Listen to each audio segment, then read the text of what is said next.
인간이 얻을 수 있는 가장 영예로운 상이 노벨상이라고 합니다. 노벨상. 노벨상 수상한 사람은 참 영광스럽다, 그렇게 말들을 합니다. 전쟁에서 싸우고 돌아온 개선 장군을 향해서 사람들은 참 영광스럽다, 저 당당한 모습을 봐라, 그렇게 표현을 합니다. 또 올림픽에서 금메달을 따고 시상대에 올라가면 참 영광스럽다. 또 남이 가지지 못하는 것을 갖는다든지 남이 누리지 못하는 것을 누리는 사람들, 다른 사람이 얻지 못하는 승리를 얻은 사람들을 향해서 참 영광스럽다, 그런 표현을 씁니다. 오늘 12절 이하를 보니까요, 예수님께서 스가랴 9장 9절에 나오는 말씀대로 이제 나귀를 타고 영광스럽게 예루살렘에 입성하는 그런 모습이 12절에서 19절까지 기록되어 있습니다. 지금 시점이 언제냐면 6월절을 며칠 앞둔 그런 시점입니다. 예수님 당시에 이러한 6월절 명절이 되면 유대 땅 전국에서 그 명절을 지키기 위해서 전부 예루살렘으로 모입니다. 이제 양을 끌고 와서 하나님 앞에 속죄의 제사를 드리는데 6월절에 죽은 양의 숫자가 하루에 18만 6천 마리씩 죽었다고 그래요, 기록에 보면. 그리고 어떤 기록에는 25만 마리씩 죽었답니다. 25만 마리. 6월절 기간 동안 하루에 18만 6천 마리 내지 25만 마리의 양을 잡았습니다. 그럼 6월절 한 주간 동안 얼마나 많은 양을 잡겠습니까? 그래서 요세푸스 역사가에 의하면 예루살렘에 흐르는 그 개울이 냇가가 피로 강물을 이루었다 그래요. 양 한 마리 잡을 때 피와 물이 나오잖아요. 말이 그렇지 18만 마리, 25만 마리를 잡아보세요. 예루살렘은 온전 피비린내로 가득할 거예요, 일주일 내내. 그럼 한 가족당 양 한 마리를 잡거든요. 그럼 최소한도 지금 예루살렘에 몇 명이 모였을까? 한 가족이 18세 이상 남자들은 다 와야 되거든요. 그래서 6월절 절기 동안 예루살렘에 모인 숫자가 적게는 250만 명에서 270만 명 정도가 6월절 절기를 지키기 위해서 예루살렘으로 모였다는 겁니다. 우리가 알다시피 6월절은 우리나라의 광복절과 같습니다.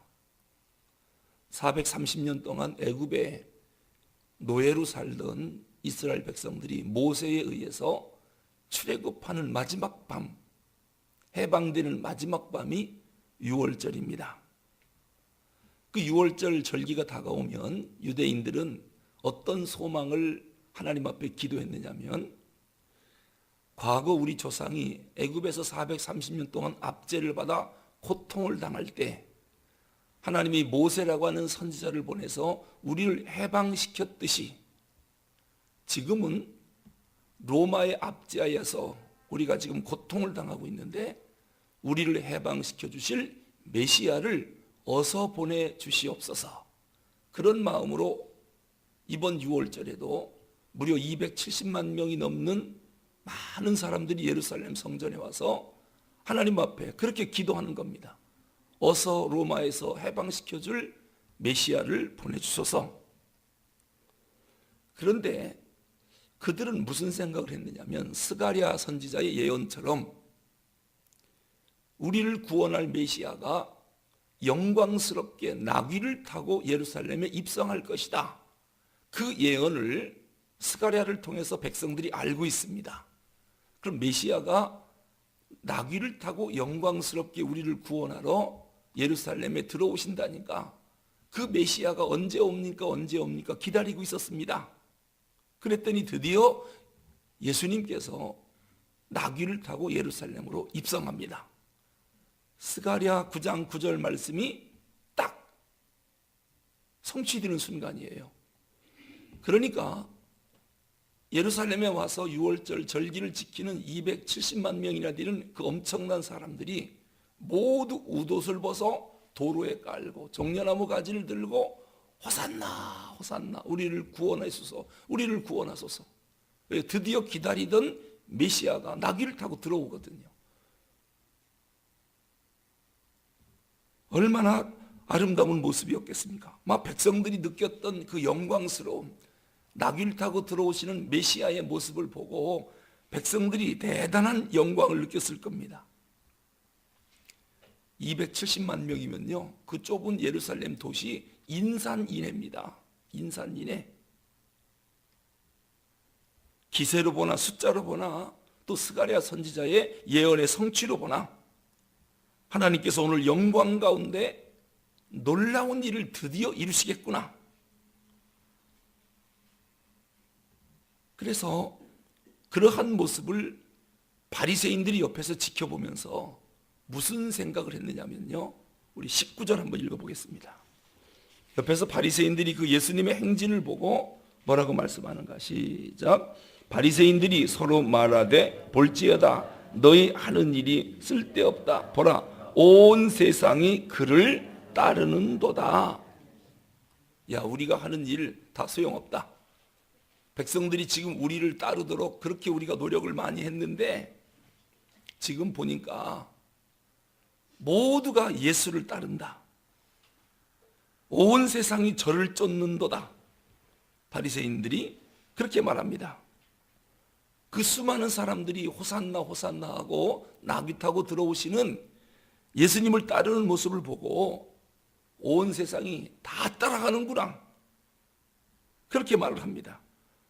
그러자 예수님께서 23절에서 뭐라고 말씀했습니까? 23절 같이 읽어보죠. 시작. 예수께서 대답하여 이르시되 인자가 영광을 얻을 때가 왔도다. 인자가 영광을 얻을 때가 왔도다.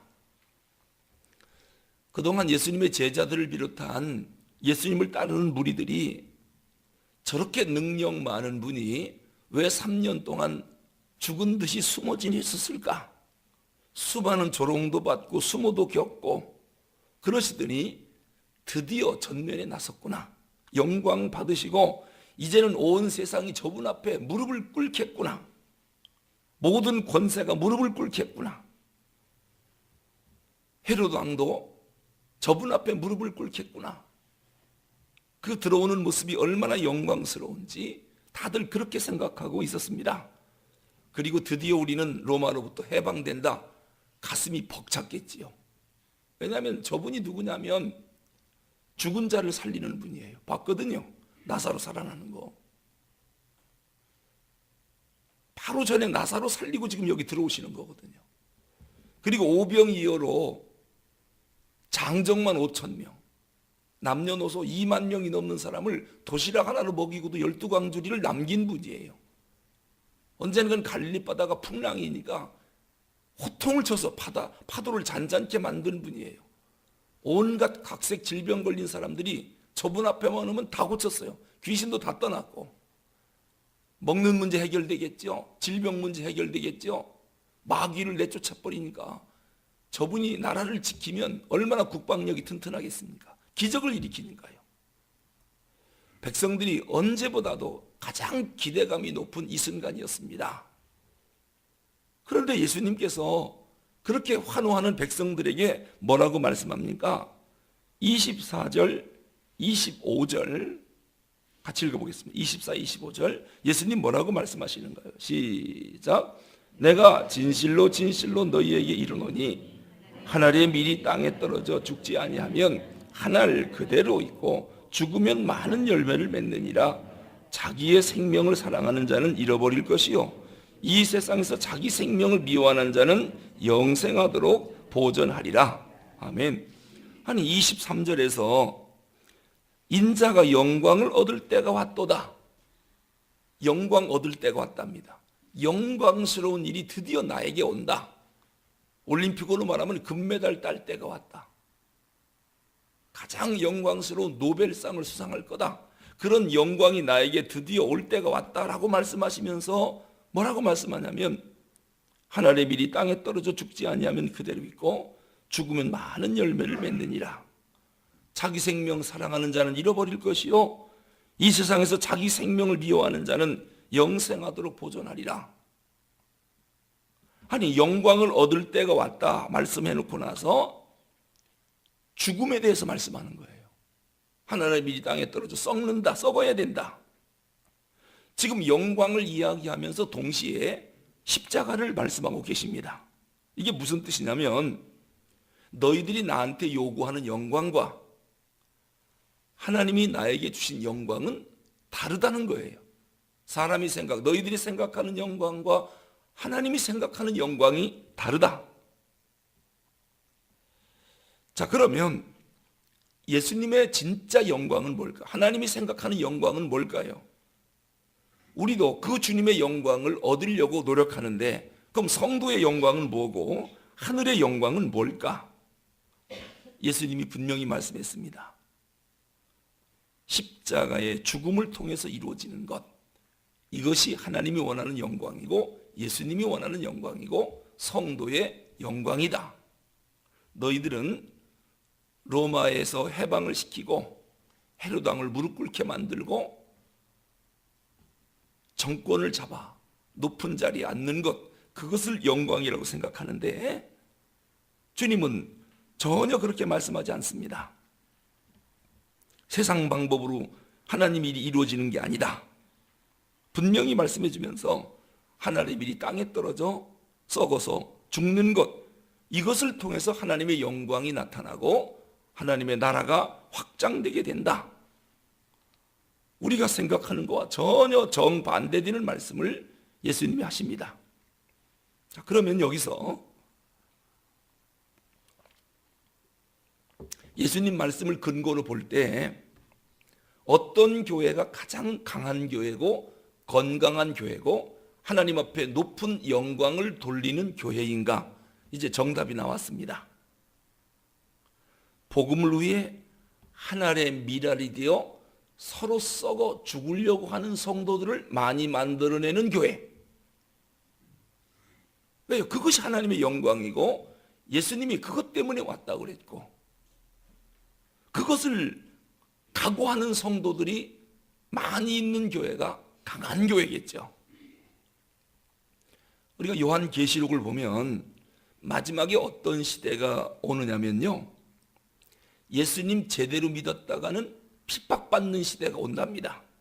666이라고 하는 짐승의 표를 받지 아니하면 물건을 사고 팔기는커녕 모든 직장에서 쫓겨날 뿐만 아니라 물건 매매가 안 되니까 보통 핍박이 오는 그런 시대가 아닙니다. 나중에는 전부 잡혀가서 순교를 당하게 된답니다. 핍박받다 다 죽는답니다.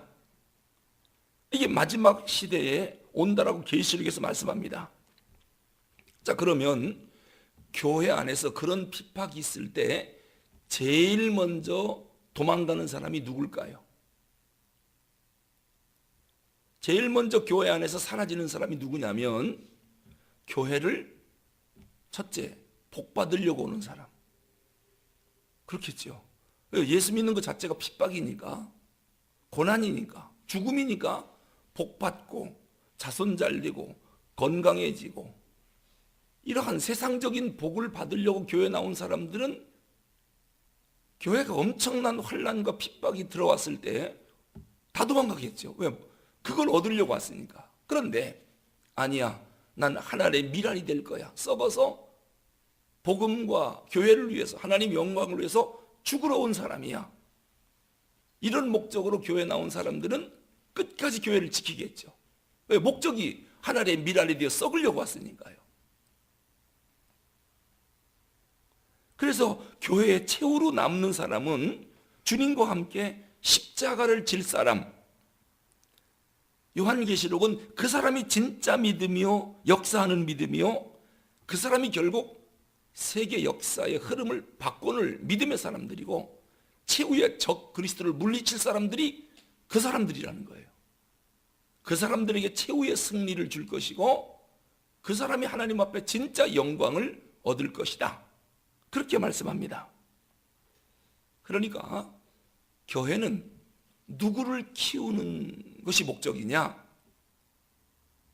순교자를 키우는 게 교회의 목적이죠.